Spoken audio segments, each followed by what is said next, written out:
If we go through the timeline of Islamic civilization and we analyze the different phases of Islamic history, we can say that the Islamic civilization was established in the first half of 7th century after the declaration of prophethood by the last prophet of Almighty Allah sallallahu alaihi wasallam.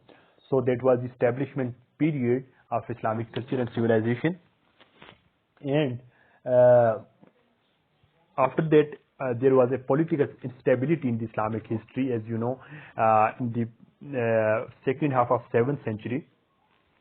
There was the first civil war, and then second civil war, and the Islamic State was divided into two different parts at the end of 7th century. So that was a political instability, but at that time Muslims were strong ideologically, religiously and theologically, so they don't have much effect, and Muslim was able to stand again on their feet after a short while. So this was a first time political instability in Islamic history. And then we go on in the 9th century. There was another attack on Muslim civilization, that was by Greek philosophy, but that was also a single-sided attack. That was just as intellectual. There was attack on their intellectual side, so Muslims were able to stand again after a very short period. In the second half of 9th century, Muslims were able, because they were politically strong, so they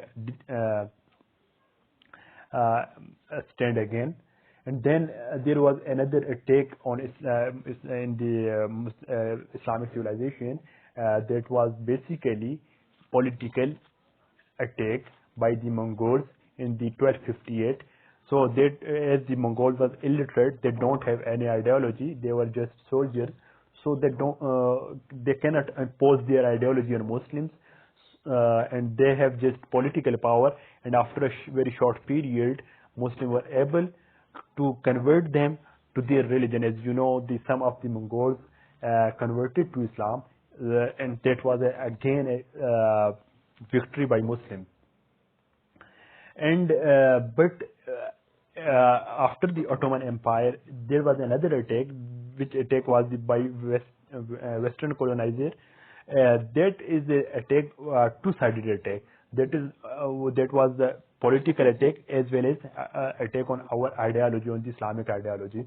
So that remained for a long time, and in the mid of 20th century, different Renaissance movements started in the Muslim lands.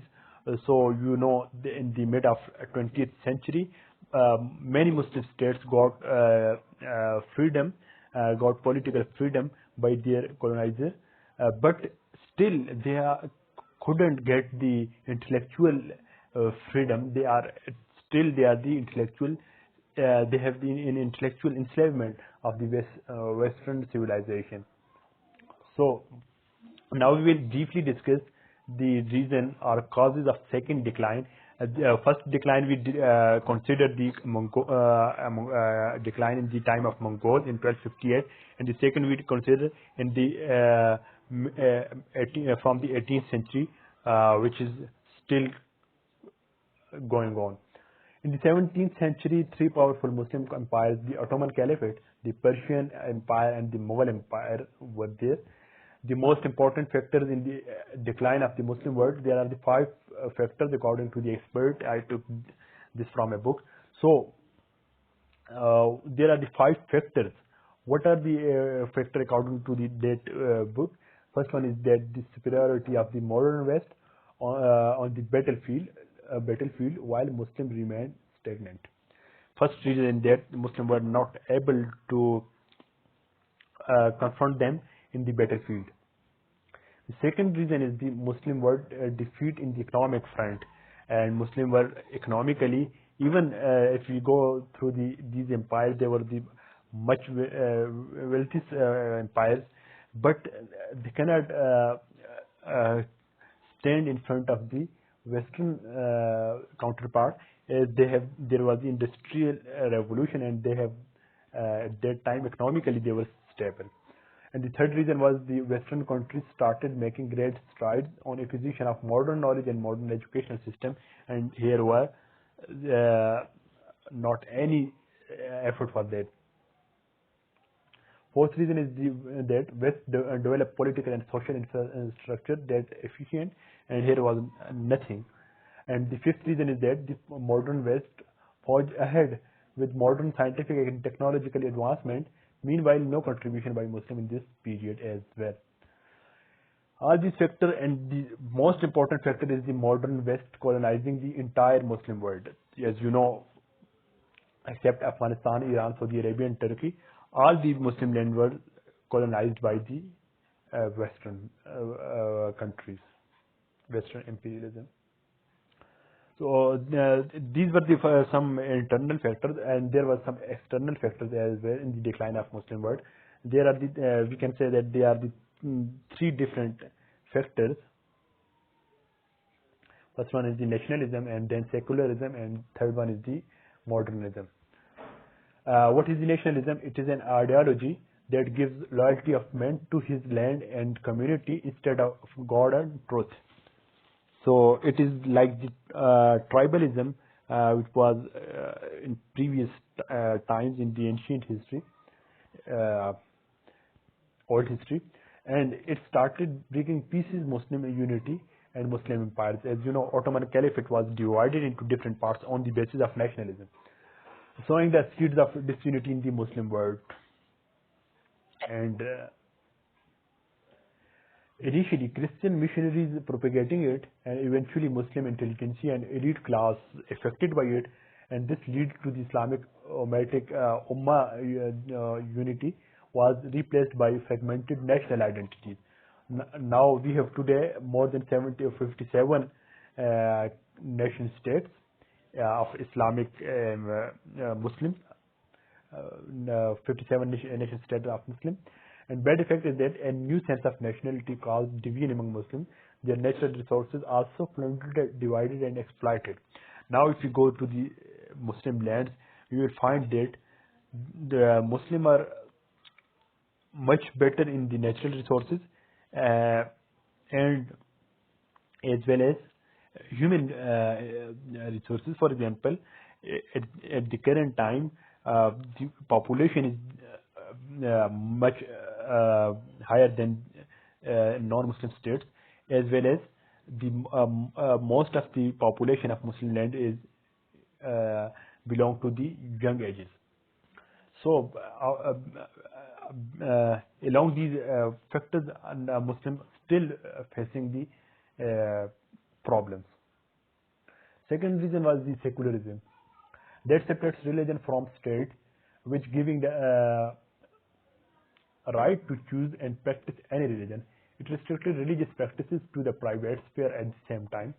Second is the religion was completely cut off from political life. The essence of ideology of secularism advocate unbelief in God, and the hereafter weakened the commitment of Muslims to their faith. From the mid of 18th century onwards, new secular education system organized by British colonies lead to modern Western ideas. From the mid of 18th century onwards, new secular educational system organized by British colonies lead to modern Western ideas. One third reason is the modernism. That is an ideology that glorifies change and always in search of something new. Empiricism and scientific spirit without any recourse to the revelation displace religion from any role in guiding public policy. Using rational and empirical approach, the salient feature of modernism, expelling religion. They expel the religion from their home and from their life, and culture and tradition from public life, promoting the supremacy of reason, but not the certainty. Reason which is based on the conjecture mostly, and reason and perception became the cornerstones of the process of modernization. And onslaught of modernism through the development of institutions, introduction of the new infrastructure, the scientific and empirical methods of knowledge became dominant and marginalized knowledge of God, etc.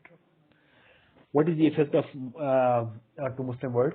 Knowledge hierarchy of Muslim was of Islam was obliterated. The change in the classification of knowledge, no higher or lower, superior or inferior in the spiritual sense, replaced by the scientific knowledge as the highest place. The transformation of aim of from the sake of knowing God and virtuous life to the sake of power. Muslim elites who studied in the West, mostly deeply ingrained, were the perfect instrument of British imperialism carrying out the mission, transforming the Muslim mind in the line with the modern Western thought and values. Modernity challenged the importance of religious moral values, the relationship between power and knowledge, and how they are used as a form of social control through the public institutions. It became important to learn how to control men. Thus, power, domination, hegemony, and control became the norms of the day.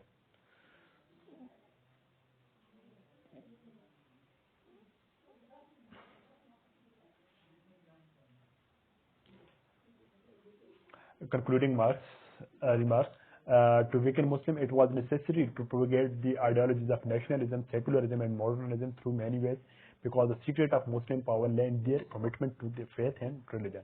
Besides that, deliberate and systematic change in the education system was also adopted as a weapon. Religious scholars and devout believers were marginalized. A new class of Muslims inculcated with the spirit of nationalism, secularism, and modernism was created and continued the legacy of the British Empire till today. Thank you.